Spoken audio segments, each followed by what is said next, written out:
Our next presenter is another one of my soft-spoken gentlemen, and I was really pleased when I saw we've been doing kind of dry runs and practices in class, and I was very impressed with his final product. So please welcome Ammon. Good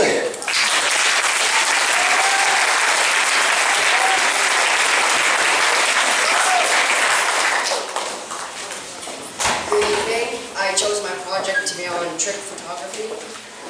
And the reason why I chose trick photography was because I really didn't do much trick photography or photography at all. And I just wanted to explore how to take pictures and make it look like something is happening. It's big and small.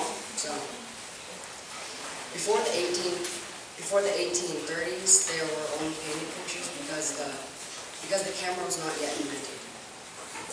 In 1839, Louis Jacques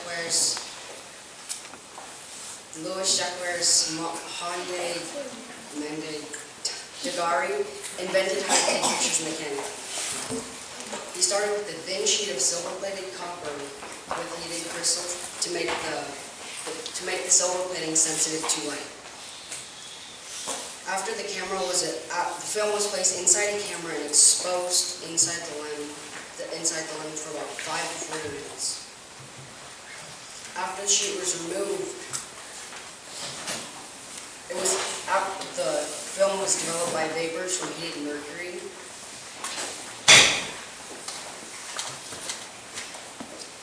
The mercury combined with the silver at the points where it had been affected by the light, and it formed an image, and then fixed by treating the sheet with sodium sulfate. In 1888, George Eastman, an American dry plate manufacturer, introduced the Kodak box camera. It was the first camera designed specific for amateur use in mass production. It was lightweight, inexpensive, and easy to operate. The Kodak box camera used a roll of gelatin that could hold up to 100 grams of film. In 1856, Oscar Reichländer created the world's first trick photograph by combining different sections of 30 negatives into a single image. Alfred Clark created what was accepted as the first ever motion picture special effect while filming a reenactment of the beheading of Mary Queen of Scots. The filmer asked the actor to step up to the beheading plate, and as the executioner raised his axe, he stopped the film, replaced the actor with the dummy that looked like Mary, and then restarting the film, and then allowing the executioner to bring down the axe, cutting off her head, the dummy's head. During the 1920s and 30s, special techniques were improved and made right by the motion picture industry. Rear projection was the use of painted backgrounds in the theater, substituting moving pictures and creating moving backgrounds. In 1896, a French magician named Georges Méliès accidentally discovered the same stop trick while filming a street scene in Paris. When he watched the film again, he noticed the same stop trick that turned the pedestrians turn the opposite way, men turning to women, and a truck to turn into a hearse. The stage manager at the theater, Robert Houdin, was inspired to develop a series of more than 500 short films. In 1914, his most famous film was La Voyage dans la Lune. In 1902, a whimsical parody of Jules Verne's From the Earth to the Moon. I wanted to do some trick photography without using any Photoshop and using a camera that you could take these pictures by using a camera. that you can just go out inside like a little computer using Photoshop and very quick find things that you can show your friends. So this one is if there's a person standing here and it looks like something is coming out of her mouth, but there's actually someone standing behind this person floating right there. So it looks like it's coming out.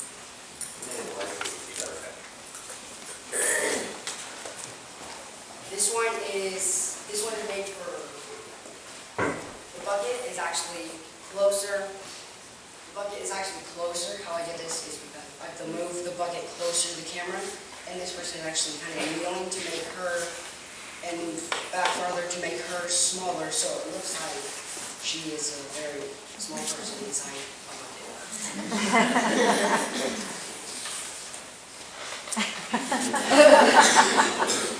This one could either be used as someone very small on a normal person's head, or someone very large and a normal person is standing on someone's head.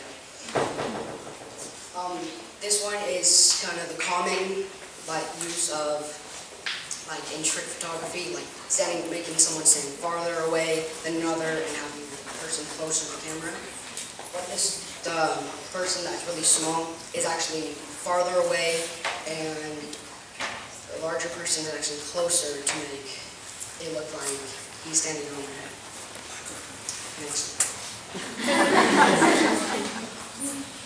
This one is to make something bigger on a person. But these shoes, I lowered the camera to the ground, and these shoes are actually closer to the camera than the actual person is, and which makes it look like he has really big feet.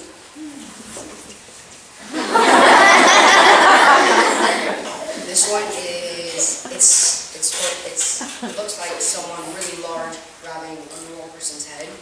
I've seen these a lot. And the hand is closer to the camera than the person is. Next. This one is, it's kind of the same as someone in the bucket, having someone farther away from the actual person, but I think this one could be used as someone really large or someone really small inside of a container. But this person is actually closer to the camera, but that person is farther away to make it look like he is small and inside of a container. Next. I think this one was the most difficult because we tried several different ways by doing this. I saw this one in a book that my mom gave me, and it's actually, how they did this was they actually hung someone upside down, and to make it look like these things are floating. Me and my dad tried this, and it was very hard because your hair was sticking up and the blood was rushing to your head. But I figured out a way how to make this easier without your hair or the blood rushing up to your head. And we actually laid down a board to make it look like a house, and I added that picture to make it look more realistic so the audience could see that it's like, wow, how did he do that? But he's actually laying down on a board just horizontally and position the objects so they look like they're floating. Next.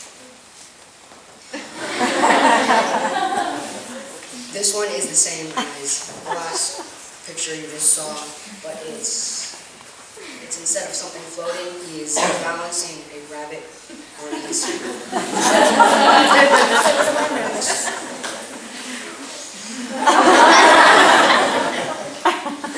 This one was our kind of ending one, and I just wanted to see it hard on you. But as you can see, it looks like he is throwing the dog, and the dog looks like he's enjoying himself. And this was the same as, it's just the board was laying horizontally on the ground to make it look like he's actually throwing something. Any questions?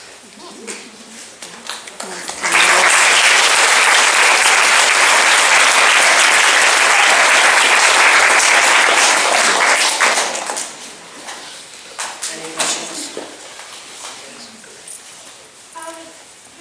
Was the rabbit a real rabbit, or was it just a little fake rabbit? Yes, it was a real. So, which, picture did you have the most fun taking? Or, which situation? I think the one where it looked like something was floating because it was difficult and fun to, work your brain to figure out how you're going to do this picture. In your opinion, what was the funniest picture? I think the last one where the dog was in the air. Yes. Well, the person with the big shoes, was that Tommy?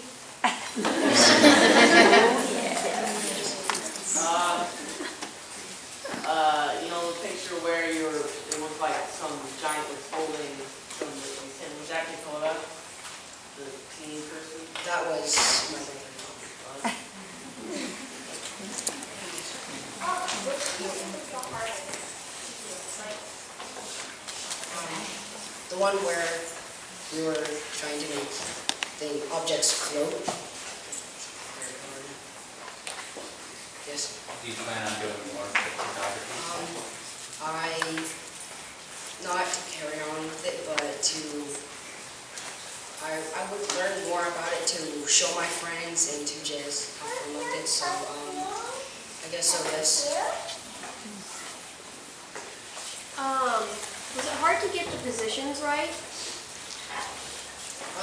It is very difficult to get the positions right because you could use a tripod to make the picture steady, but I did not. But because if you do not get the picture right, it could end up his hand, like if someone is balancing or is sitting inside a bucket, and if you don't get the picture right, his hand will be over it, and it'll just look like his hand is just floating there and kind of gives up the picture, so, yes. Good job, Laurel.